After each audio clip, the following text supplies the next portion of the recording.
Jalapeno poppers. They're crispy, they're spicy, they're great to order at a bar, but not ideal to make at home.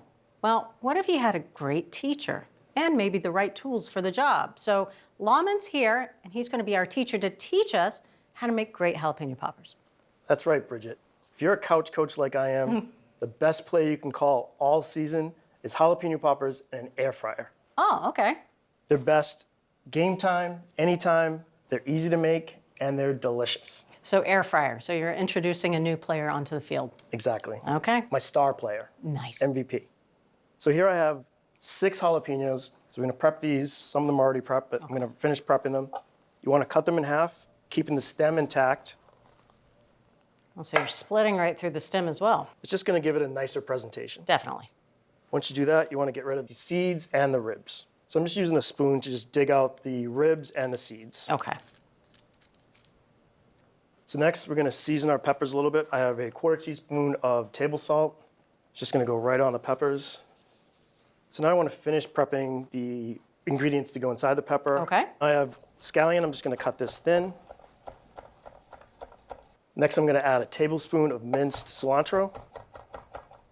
Now I'm gonna add some jarred pickled jalapenos. This is gonna add some acidity to the filling. I'm gonna add a tablespoon of chopped. Okay. Yeah, very different flavor from fresh jalapenos. Briny, tart.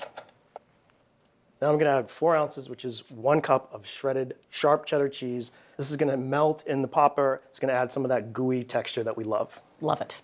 Next, I'm gonna add 4 ounces of softened cream cheese. This is gonna add that pillowy, soft texture. 1 teaspoon of lime zest. That'll brighten things up.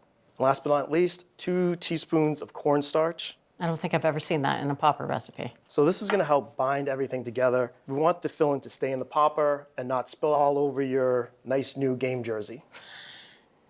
Well, it depends on who wins. If it's a lucky jersey, you want to stay lucky, so you don't want to get any food on it. That's true. So I'm just gonna mix this together. So tell me about your research. Did you spend a lot of time in bars eating these? I did. So I think that's good. I'm gonna bring it over here. Okay. I'm gonna show you how to do one, and hopefully I can get you to help me do the rest. Pleased to help. So I'm gonna give you that. Okay. So it's gonna be about a tablespoon of filling, but at the end of the day, you want to add it to the pepper, and then make sure it's flush with the edge. Okay. So you used some sort of advanced smearing technique. That's Sorry. borrowed from my bagel technique. Oh, I like it. So we're just gonna finish stuffing these peppers before we can pop them. All right. So we've finished stuffing the peppers. Now we're gonna go with the next ingredient, the bacon. I'd say it's the most important ingredient in this entire recipe. It is a really good ingredient. So I have 6 strips of bacon that have been cut crosswise to give you 12. Okay. 1 for each popper. You wanna use thin cut bacon so that it crisps up in the time it takes to cook the poppers. Okay. And it will wrap around the popper better than a thick cut bacon. Right. As much as we love thick cut bacon. Yes, just not today. No. So I'm gonna show you how to do one of them, and hopefully you'll help me again. Okay. So just gonna put the bacon at the bottom of it, just wrap it around, make sure the end is at the bottom, and then just place it down so that the seam is at the bottom. So then when it cooks, it's gonna seal and stay wrapped. Okay, got it. What do you think? Am I going to get on Lawman's Popper Squad? You're already on there. All right.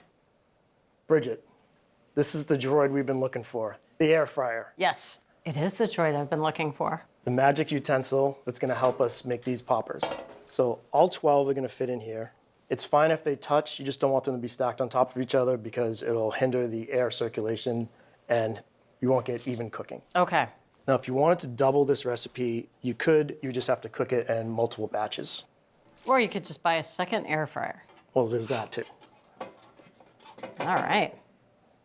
Nice snug fit. Yes. So we wanna cook these until the bacon is crisp and the peppers are tender. We're gonna set it for 10 minutes at 400 degrees. That's fast. Yes, some air fryers have a preheat function. We found that because it preheats so fast that you don't need to wait for the preheat. Okay. Now we're popping. Bridget, it's been 10 minutes. Let's check on the poppers. Oh, ho, ho, ho. Look at those. Bacon's crisp, the peppers are tender. Now, if they weren't tender and crisp, you can cook this for a little bit longer, up to a total of 14 minutes. Okay. Oh, ooey and gooey and crispy. I'm actually astonished at what a great job the air fryer did. Also, the great thing is we didn't need to pre-cook anything. Right. We didn't have to par cook the bacon, we didn't par cook the peppers. Everything cooked in the same amount of time. So I'm gonna give you 2 warnings. One, these are ripping hot. The second is, you notice I gave you 2. That's because I know that it's almost impossible to only eat one. Right. All right, tucking in with my hand, right?